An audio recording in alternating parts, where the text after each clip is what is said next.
السلام عليكم ورحمة الله وبركاته. وحنا هاي محمد أحمد وهدان هاي بهذا الرجل الراديو وحنا ما أنت بوقشوا كنمي وأنا برنامج كارك سميننا كولج كميدلانس وكوي على سنتر كمجال برمنغهام. كولج كان يوحو بحياه كورسية كلا دوان وحنا كوريسن دونا معمولها إيوه أساسها كولج كا وأنا حدا وتجي دونا إن شاء الله. وحنا ما أنت ورئيس جار كلية لنا كولج كميدلانس كولج oo la leh xiriidho jaamacadda Coventry Dr. Cabdiraxmaan Aadan oo ah founderka iyo directorka college-ka Cabdiraxmaan soo dhaw waan dhawahay Axmed walaal aad iyo aad Maxamed aad iyo ugu mahadsantahay aad iyo aad ugu mahadsantahay nagu soo dhaweysay college-ka runtii waxaan maanta doonaynaa inaan warbixin yar oo kooban ka sameeyno si bulshada Soomaalida ay ku dhaqan West Midlands iyo nawaaxigeedu ay uga ogaadaan waxyaabaha qabataan fursadaha halkan yaala ku soo dhawow si guud muxuu yahay college-ka Midlands Maxamed adiga iyo raadiyoga iyo TV-giinaba dad badan bay wada daawadan runtii marka ana waxaan ka mid dadka idin taageera daawada waliba cilmiyo fara badan oo runtii waan ka faa'iiday marka horta waqtiga qaaliga na siisay maanta aad iyo aad ugu mahadsantiin marka we appreciate waqtiga qaaliga na siisay marka jaamacadan ama college-kan wax badan ma runtii wada qabanaa waxyaabahan qabano haddaan soo koobo waxa weeyaan bulshadu ma adeegnaa waxyaabahan qabano waxa weeyaan dadkii oo information-ka u baahnaayeen aanu siino information-ku fara badan yahay runtii hadday noqoto dadkii doonaya luqadda inay bartaan oo kale amba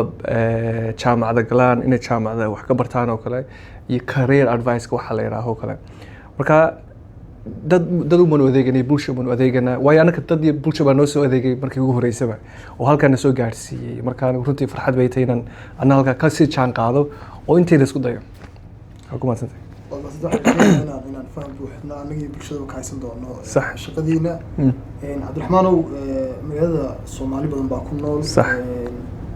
u badan dhalinyaro runtii waxbarashada kulli weynaan iyo yaraan kala lahaa absolutely guud ahaan bulshada gaar ahaan dhalinyarada fursadaha haysan fariinta aad u dirayso ay tahay inay ka faa'iideystaan maxay tahay walaal absolutely sideedaba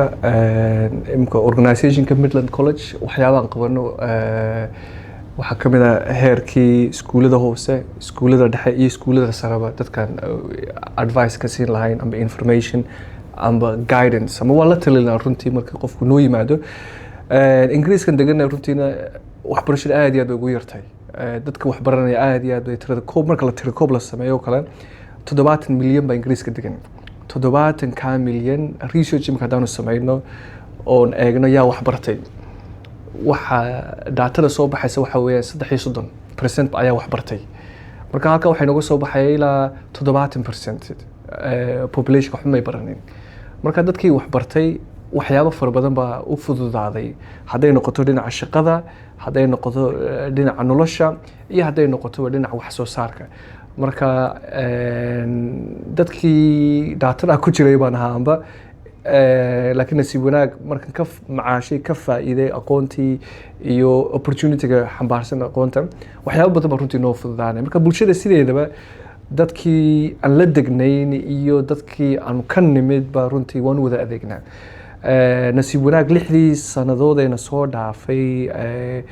marxalada adag oo soo marnay maran ka bilaabnay xaafadan la yiraahdo Spark Brook markii ugu horeysay halka ka bilaabnay luqadda dadka ku bari jirnay iyo waxaan la yiraahdaa security courses-ka ka bacdina waxaanu bilaabnay barnaamijyo kale xisaabtii iyo luqadii iyo level 3 waxa loo yaqaano oo level 3 waxa weey kaabada ka hooseysa jaamacadda marka saa u cabirnay u fahmnay waxaanu fahmnay markaas in baahi loo qabo waxbarashada sababta ku ogaanayna waxa weeye dadkii waa noo yimid TikTok iyo Facebook bay nagala soo xiriireen cagahooday nagu yimaadeenba taa daraadeedna waxaan sii balaariya ilaa 300 oo arday baa imika ila jooga halkan oo 90% 80% u badan dad cadaan ah ama dad European ah ama dad Caribbean ama Tamil Pakistan Asian communities dadka loo yaqaan iyadoo sidaa ay tahay haddana dadkiina way ka muuqdaan meesha marka taas waxaa nooga muuqda inaan ka turjubnay runtii baahidii loo qabay. Maantana wada joognana waxaa nala jooga dad Soomaaliyeed oo halka wax lagu barayo oo bulsho kala duwan ka kala yimid dhulka Soomaalida deganto, hadday yihiin Djibouti ama Somaliland ama Soomaaliya iyo kalinka shanaad ama NFT dhulka la oran jiray. Marka dadkii ilaahay dhulka ku abuuray halkan ay maanta ka muuqdaan. Marka wayna kaas runtiisii waad xabad noogu sheegtay su-aasha aan qabaa waxay tahay dadka imanaya college-ka sax oo haysta gaabka dhaqaale xumada ama dhaqaalooda hooseeya iyaga tilmaamta aynu siinayna maxay tahay? Absolutely. Horta Soomaaliya ka soo bixin oo ka soo qalin jabin marxalada adag ma jirto. duruufaana waan isku garanaynaa laakiin nasiib wanaag waanu fahansanahay anagu kuma soo marnay waan kasoo qalin jabiyaba markaan nasiib wanaag luqadan bixino luqadan markaan bixinayna bilaash baan ku bixinaa iyadoo online ah hadday noqoto jaamacad inay galaan dee dowladdiiba u joogta halkan xaqoodii bay kasoo dejisanayaan hadday doonayaan wax bartaan hadday tahay diblomooyinka bixinana hadday noqoto caafimaadkii ganacsigii technologigii kuwaana waanu bixinaa marka qiimo yaroo jaban ayay ardayda ku galaan inta badan bilaash baanu ku barnaa marka ugu horeysa markay fahmaan ay dhadhamiyaan ayaanu ku sii jihaynaa amba direction baanu sii siinaa markaas calaa kulli xaal horta waxaan aaminsanahay horta sida waa muhiim dadkana soo jiidatid marka waxyaaban kusoo jiidana waxa weeyaan horta kaale nala dhadhamiya baasha marka casharadii bay ardaydu dhadhamiyaan amba waxay ka helaan sidii wax loogu barayay amba locationkii amba waxay arkaan qalabkii taasna runtii waxaan ka aragnay dadaal dee luqadoodina waan ku hadlaynaa weliba marka hadday noqoto fahamka oo kale waan isfahmayna hadday noqoto dhinaca qiimahana waxba islama weyno ugu dambeyntii cabdiraxmaan sidaas sheegtay percentage weyn baa aan waxba baran ingiriiska sax marka si guud loo eego bulshada ku nool soomaalida halkan degan dee percentageka iyagoo laftirkooda qeyb weyn bay ka yihiin fariintaada u dambeysa ee ku saabsan dhiirigelinta waxbarashada in dadku wax bartaan sax oo college-ka yimaadaan maxay tahay dhiirigelintaada u dambeysa? Absolutely. Fariinta dirayo runtii waxa weeyaan horta waxbarasho wax kaliya runtii laguma hagaajiyo ficil bay u baahan tahay so waxbarashaduna tiir ka mid unbay tahay marka wax baratid runtii waxaa noqonaysa qof wax fahmay marka wax fahamtidna dee waxbaa qaban kartaa ama waxbaa arki kartaa ama waxbaa kuu muuqda ama wadadii u mari lahayd maadaama wax fahamtay ayaa dee keenaysa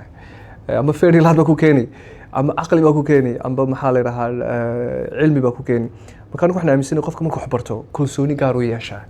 marka isagii baa ama iyadii ama qofkii baa isla xisaabtamaya intaanu cid kale la xisaabtamin marka waxbarashadu runtii waxa weeyaan waa insurance-ka marka haysatidna wax badan bay runtii ayaa ka faa'iideysaa waayo dib baa iskugu noqonaysaa systemkii amba environmentkii amba marxaladihii jiray tallaabooyinka qaadi lahayd tii ugu habbooneyd uma qaadaysaa de communicationkana wax badan buu kaa caawina waayo presentation baa bixinaysaa amba waxbaa qoraysaa amba email baa diraysaa amba waa hadlaysaa marka communicationka marka laga hadlayo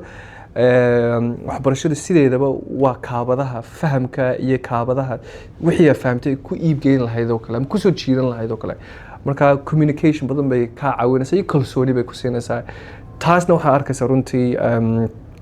aqoon la-aan hadda waa iftiin la-aantana dhibaatadeeda waan iska fahmi karnaa qarankan aan joogno waxaa lagu kala tegay kii wax bartay iyo kii aanan waxba baranin iyadoo sidaa ay tahay haddana waxbarasho keliya runtii wax kasta ma xaliso marka waxaan aaminsanaa anigu qof ganacsiga fahansan isbedelka fahansan waxbarashadana u tahay softwarekii markaana waxna qabo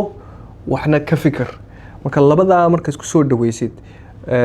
resultka ama wixii faa'iidada ka soo baxay runtii aad iyo aad bay ugu wanaagsan tahay qofkaan haysan cilmigii lagu fikri lahaa marka dhalinyartayna daawanaysaa iyo dadkayna daawanaya dad badan runtii agekooda kala duwan way la joogaan halkan 60 jir baa jooga halkan 70 jir baa halkan jooga masterkii baranaya marka runtii lagama daalo waxbarashada sideedaba marka waxay kusoo koobaysaa in haddaad jeceshahay inaad wax xalisid amba problem solving jeceshahay inaad problem ka xalisid opportunity ma waayeysid marka waxbarashada runtii karti bay ku siinaysaa kalsooni bay ku siinaysaa taasna wax badan baa runtii ugu qaban karaysaa marka dee faash wax ku jafayso may noqonaysaa marka faashish badan runtii lagama maarmo waayo hawshu aad iyo aad bay u badan tahay haddaa wax fahamtayna dadkii wax fahansii marka dadkii wax fahansiisidna waxyaabo badan oo culays nagu aabaa inaga yaraanaya markaas marka waxaan aaminsanahay runtii cid ka maarmaysa maanta ma jirto marka noo kaalaya noo yimaada nala fahma nala arka si aan wax u wada qabsano markaas waxaan iminka doonayna ku weydiino shahaadooyinka aad bixisaan halkay bay ku taxalluqaan bayskooda iyo halkay u noqonayaan absolutely inaad wax nooga sheegto waa ku mahadsan maxamed horta bayskay aan ku bixinin laba bays bay ku xidhantahay horta marka dadka wax baraysid ama jaamacad ama college tahay ama school tahay liisanaa loo baahan yahay laba liisanka ugu horeeya waxa weeyaan dadkii ma information ma siin kartaa ma lagu aqoonsan yahay organisation haysta shahaadadii advice ku siin lahaa waayo dadka inta badan way iska hadlaan advice bay siiyaan laakiin advice-kaa siisid waxaa dhici karta inay jar ka dhacaan marka dee qofka waxay noqonaysaa meel looga yimaado marka lala xisaabtamo absolutely marka organisationka annaka nala xisaabtama markaan ka hadlayno waxaa la yidhaha advice iyo information iyo guidance iskama bixino bilaash laakiin waxaa keena organisationkan la yidhaha matrix dowladdu ka tirsan yahay marka maxaanu samaynaa waxaan eegnaa uu cabiraa weliba organisationka bixinaya liisan muu haystaa marka liisankii bixinaya weeye informationka advicekii iyo information waayo dad badan baa noo yimaada inta badan marka waa muhiim qofkii markuu noo yimaado inaan si respect ula macmiilno datadiisii iyo informationkiisii aanan laga xadgudbin oo kale informationka marka bixinna qofkiina inaan fahamno weeye qaar baa jira disabled ah qaar baa jira luuqaday ku adag yihiin oo kale marka waa important marka waa muhiim inaan qofkii la jaan qaadi karayn oo kale marka waa quality framework marka advice-kan siinayno qofkaas accountability ayuu leeyahay markaas accountability inay yeelana noqonaysa markaas marka waxyaabahana ka mid a ina stepka ugu horeeya tahay advice saxa inuu yahay advice-kaasi iyo information tayo leh uu maxaa ka helayo tan labaadna waxa weeyaan halka shahaadada ka keeno marka organisationka shahaadooyinka noo shaabadeeya college-ka markay tahay waxaa la yidhaha British Institute numberkaygina waaba kan halkan ku qoraya numberkaygii so Midlands College of Commerce weeye marka organisation kastaaba uu ka tirsan yahay qolada la yiraahdo Ofqual waxa weyn Office of Quality Assurance marka college kastaaba shahaadooyinku daabacayo halkaas laga keenaa amba Pearsons ha noqdo amba OCR ha noqdo amba NSCF ha noqdo marka taas waa college-ka ta jaamacaduna in yar bay ka duwan tahay oo jaamacaddii Coventry ayaanu ku haynaa meesha Coventry shahaadooyinkooda aad iyo aad bay badan yihiin iyaga daabaca marka arday kastoo noo yimaada oo shahaado ka qaata jaamacadda Coventryna shahaadada waxaa siinaysa jaamacadda Coventry oo jaamacad aad iyo aad loo yaqaano ah marka waxyaabahan anaka markaan cabirana wax qabanayno ku cabirno waxa weeye runtii waa kaabadihii aqoonta iyo qolooyinkii naga mas'uulka ahayd anaka inuu information ka wadeegina dadka inay yihiin quality assurance in mid garayno diblomaha iyo sidaad noo sheegtay iyo digriyadaba all of the world baa ayaa lagu baran karaa absolutely ha absolutely shahaadada qaadanayana waa to British iyo dowladda UK aad iyo aad sax iyada maxaad faahfaahin kartaa absolutely waa ku mahadsan maxamed horta number 1 haday tahay diploma horta waa maxay diploma waxa weeyaan waa darajada ka sareysa iskuulka hoose marka waxay u dhaxaysaa iskuulkii hoose iyo jaamacaddii ama college baa loo yaqaana marka waa kaabada saddexaad waxaa ku sii xiga level 4 iyo 5 iyo 6 oo la mid ah year 1 year 2 year 3 oo jaamacaddii kusoo afjiraysid marka sida u bixina waxa weeyaan iyadoo class aan haynaa oo face to face ah iyo iyadoo online ah marka qofka Birmingham nala jooga iyo qofka Hargeysa ama Burco ama Laascaanood ama Muqdisho meesha doonaba ha joogo maxaa qaranka Soomaaliland iyo qaranka Soomaaliya meesha doonaba ka joogo iyo Kenya ama Mareykankaas meesha doono qofka ka joogo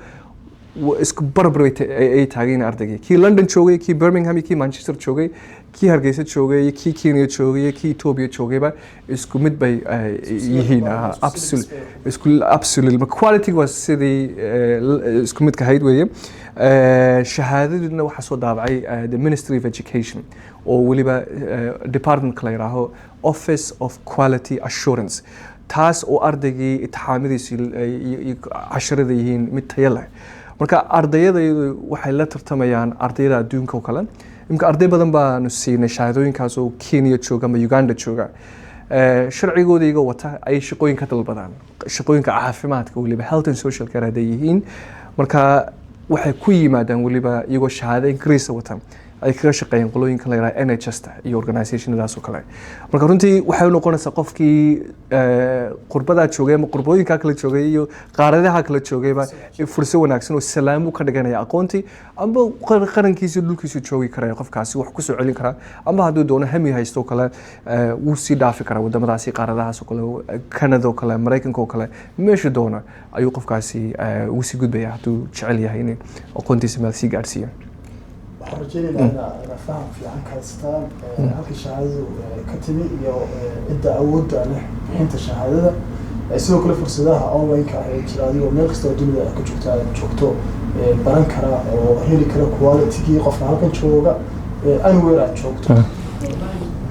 waxaan imika joognaa qaybta IT-ga Midlands College